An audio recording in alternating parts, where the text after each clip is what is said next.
In example 15, we have two statements that we need to consider.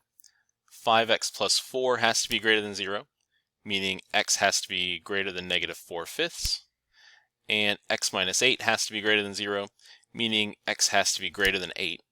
So we'll accept x greater than 8, since that includes all values where x would be greater than negative 4/5, as our domain restriction.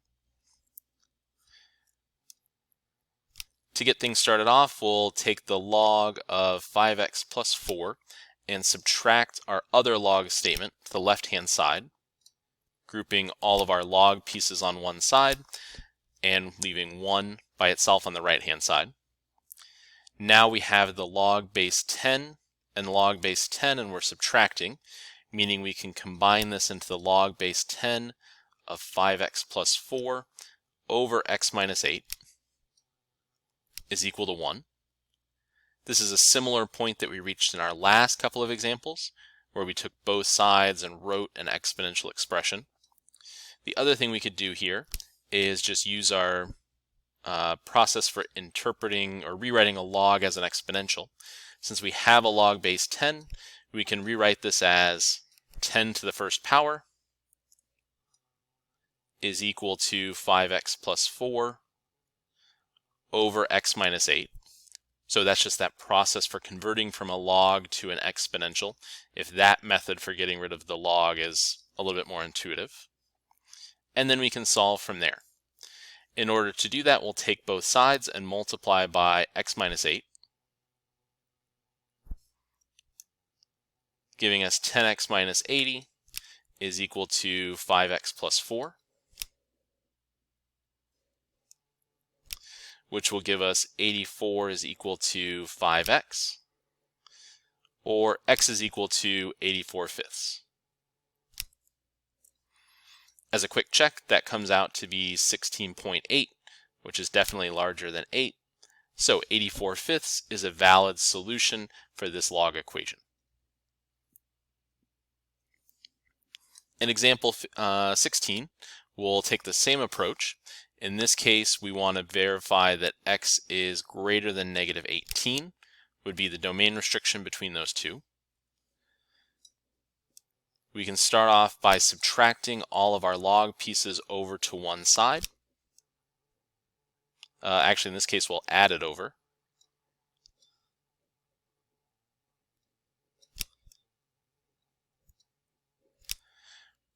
Which will give us the log base 5 of x plus 18 times x plus 118 is equal to 5. Using properties of logs, we can rewrite this as 5 to the 5th power is equal to x plus 18 times x plus 118, or 3,125 is equal to x squared plus 136x plus 2,124. Subtracting 3,125 over and then factoring would give us x plus 143 times the quantity x minus 7 is equal to 0, which will give us solutions of positive 7 and negative 143. Negative 143 is too small, definitely below negative 18, so this leaves us with only one of our values being a valid solution. In this case, x equals 7. In example 17, we again have the difference of two log statements, meaning we can rewrite this as the log base 1/2 of x squared plus x all over x squared minus x is equal to negative 1.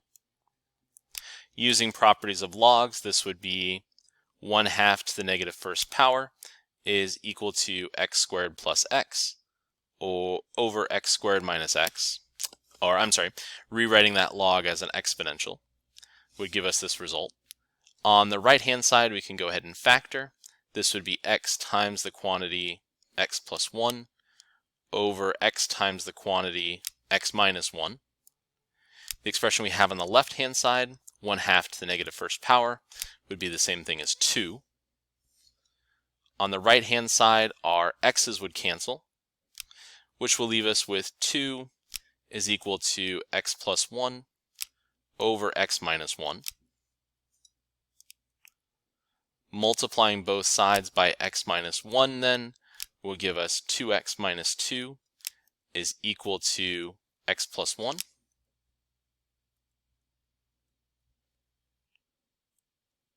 Or 3 is equal to x. In this case, that works for both of our log expressions. X squared times x would give us x times x plus 1 has to be greater than 0. So we would get x has to be greater than 0, or x has to be greater than negative 1. And we would get x times x minus 1 has to be greater than 0. So x would have to be greater than 0 and greater than positive 1. X equals 3 meets all of those inequalities, though this is the one that we would be concerned with. So that is a valid solution for this log equation.